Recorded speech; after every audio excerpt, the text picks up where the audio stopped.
ఇక రేపటి నుంచి తెలంగాణలో మళ్లీ వర్షాలు కురిసే అవకాశం ఉందని తెలంగాణ వెదర్ మ్యాన్ అంచనా వేశారు. దక్షిణ, పశ్చిమ, సెంట్రల్ తెలంగాణలో భారీ వానలు పడే అవకాశం ఉందని పేర్కొన్నారు.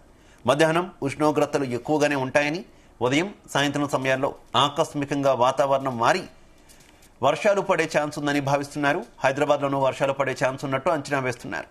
ఆగస్టు వర్షాలకు సిద్ధంగా ఉండాలని వాతావరణ శాఖ హెచ్చరించింది.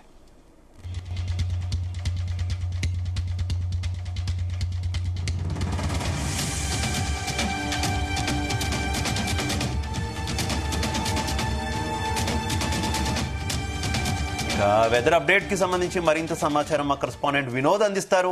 వినోద్.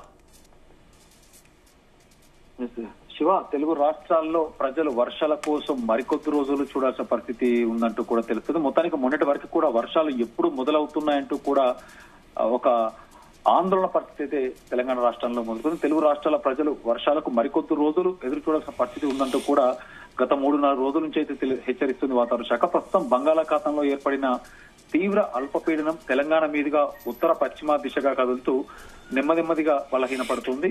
దీని ప్రభావంతో గత 2 రోజులుగా భారీ వర్షాలు కురిసిన తదుపరి కొన్ని రోజులు మోస్తారు వర్షాలు తగ్గే అవకాశం ఉందంటూ కూడా తెలుస్తుంది. సో మొత్తానికి ఇప్పటి వరకు రాష్ట్ర వ్యాప్తంగా ఎలాంటి భారీ వర్షాల హెచ్చరికలను అధికారులు ఇంకా ప్రకటించలేదు. కానీ ముందస్తు హెచ్చరికలు మిగిలిన ప్రాంతాల్లో దాదాపు వర్షంతో పాటు ఈదురుగాలులు, అంటే గాలి వేగం గంటకు 40 నుంచి 50 కిలోమీటర్లు ఉండే అవకాశం ఉండడంతో ప్రజలు అప్రమత్తంగా ఉండాలంటూ కూడా వాతావరణ శాఖ అయితే హెచ్చరిస్తుంది. ముఖ్యంగా ఇటు వర్షాలకు ప్రజలు బయటకు వెళ్లకుండా అప్రమత్తంగా ఉండాలంటూ కూడా అధికారులు చెప్తున్నారు. అత్యవసర పరిస్థితుల్లో మాత్రమే బయటికి వెళ్లాలంటూ కూడా చెప్తున్నారు. ముఖ్యంగా వేటకు వెళ్లేటువంటి మత్స్యకారులు కూడా అప్రమత్తంగా ఉండాలి. లోతట్టు ప్రాంతాల వారైతే తప్పకుండా జాగ్రత్తగా ఉండాలి. కావాల్సిన వాటిని ముందుగానే ఇంటికి తీసుకొచ్చుకొని పెట్టుకోవాలి. వర్షాల సమయంలో మిగతా వారితో పోలిస్తే లోతట్టు ప్రాంత ప్రజలు అలర్ట్ గా ఉండాలంటూ కూడా చెప్తున్నారు. సో ఏది ఏమైనా వారం రోజుల క్రితం వరకు దంచుకొట్టిన వానలు మళ్లీ తమ ప్రభావం చూపేందుకైతే రెడీ అవుతున్నాయని చెప్పుకోవచ్చు. శివ, రానున్న 2 రోజుల్లో తెలంగాణలో వర్షాలు కురుస్తాయంటూ కూడా హైదరాబాద్ వాతావరణ కేంద్రం అయితే తెలిపింది. దాదాపు 30 కిలోమీటర్ల నుంచి 40 కిలోమీటర్ల వేగంతో ఈదురు గాలులు వీచే అవకాశం ఉందంటూ కూడా వాతావరణ శాఖ అయితే అంచనా వేసింది. అయితే హైదరాబాద్, వరంగల్, కరీంనగర్, ఆదిలాబాద్, ఆసిఫాబాద్, రంగారెడ్డి, నిజామాబాద్, యాదాద్రి, వరంగల్, మహబూబ్ నగర్ ఈ జిల్లాల్లో మోస్తారు వర్షాలు కురుస్తాయంటూ కూడా వాతావరణ శాఖ అయితే హెచ్చరించింది. అరేబియా సముద్రంలో ఏర్పడిన అల్పపీడనం రాబోయే 2 రోజుల్లో వాయుగుండంగా మారే అవకాశం ఉందంటూ కూడా తెలుస్తుంది. దీంతో పాటు అండమాన్ నికోబార్ దీవులకు పశ్చిమంగా మరో అల్పపీడనం ఏర్పడనుందని, అది కూడా బలపడితే తెలంగాణలో ఇంకా తిరుగులేదు, భారీ వర్షాలు కురుస్తాయంటూ కూడా వాతావరణ శాఖ తెలుపుతుంది. మరోవైపు తెలంగాణలో ఉన్నటువంటి 33 జిల్లాల్లో కేవలం మహబూబ్ నగర్, నాగర్ కర్నూలు జిల్లాల్లోనే సాధారణ వర్షపాతం కంటే అధికంగా వర్షాలు కురుస్తాయంటూ కూడా తెలుస్తుంది.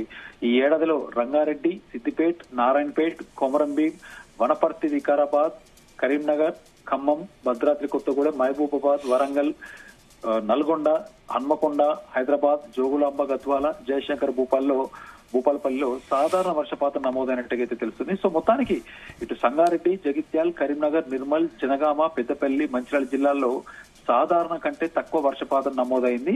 సో మొత్తంగా రాష్ట్ర వ్యాప్తంగా సరాసరి చూసుకుంటే తెలంగాణలో సాధారణ వర్షపాతం అయితే నమోదైంది. సో ఇక రానున్న 2-3 రోజులు, ఎందుకంటే గత 3 రోజుల నుంచి చూస్తున్నట్టయితే వాతావరణ పరిస్థితి చాలా గందరగోళంగా ఉంది. ముఖ్యంగా తెలంగాణలో రైతులైతే ఆకాశం వైపు చూస్తున్నటువంటి పరిస్థితి. ఎప్పుడు వర్షం పడుతుందా, అంటే వ్యవసాయానికి సంబంధించిన పనులు ఎప్పుడు మొదలు పెడదామా అన్నట్టుగా అయితే చూస్తున్నారు. జూలై మొదటి వారంలో మనం చూస్తున్నట్టయితే దాదాపు జూలై 3వ తారీఖు నుంచి దాదాపు 12వ తారీఖు వరకు 9 నుంచి 10 రోజుల పాటు వర్షం పడినటువంటి సందర్భాలు చూసాం. ఇటు హైదరాబాద్ లో కూడా భారీ వర్షపాతం పడినటువంటి సందర్భాలు చూసాం. రోడ్లన్నీ జలమయమై వాహనాలు కిలోమీటర్ల మేర ట్రాఫిక్ స్తంభించినటువంటి సందర్భాలు చూసాం.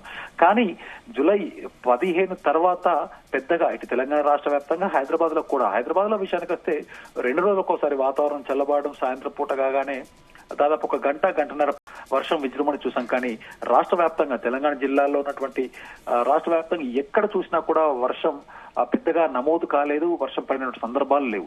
సో దాదాపు జూలై నెల మొత్తం కూడా ఇలాగే కొనసాగింది. కాబట్టి రానున్న 2-3 రోజుల్లో ఆగస్టు 5వ తారీఖు 6వ తారీఖు నుంచి ఇంకా తెలంగాణ రాష్ట్ర వ్యాప్తంగా వర్షాలకు తిరుగులేదంటూ కూడా తెలుస్తుంది. కానీ ఈ వర్షాలు కూడా దాదాపు 10వ తారీఖు వరకే, అంటే ప్రస్తుతానికి వాతావరణ శాఖ ఇచ్చిన అప్డేట్ ప్రకారం చూస్తున్నట్టయితే రానున్న వారం రోజులు, అంటే రానున్న 3 రోజులు ప్రారంభమై వారం రోజుల పాటు ఎడతెరిపి లేకుండా దాదాపు ఎదురుగాలులు కూడా రాష్ట్ర వ్యాప్తంగా, హైదరాబాద్ తో సహా రాష్ట్ర వ్యాప్తంగా కూడా గంటకు 40 నుంచి 50 కిలోమీటర్ల వేగంతో ఎదురుగాలులు వీస్తూ భారీ వర్షాలు కూడా కురుస్తాయంటూ కూడా చెబుతున్నారు శివ.